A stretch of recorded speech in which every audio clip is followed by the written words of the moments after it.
तर मित्रांनो, तुम्ही बघू शकता इकडे एस टी महामंडळाच्या बसचा अपघात झालेला आहे इथे. तर जास्त असा मोठा नाही आणि काही जीवितहानी वगैरे काही झालेली नाही. आणि हा अपघाताचं लोकेशन आहे आपलं ढोरल्या गावामध्ये आहे. बघू शकता एस टी रोडच्या बाहेर गेले आहे. बसमध्ये कोण जास्त प्रवासी नव्हते.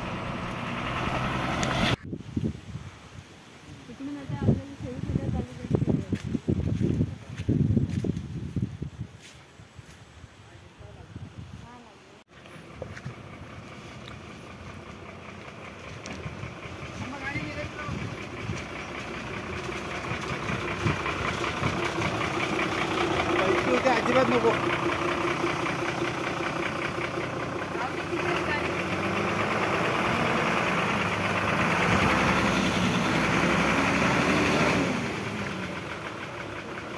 काढून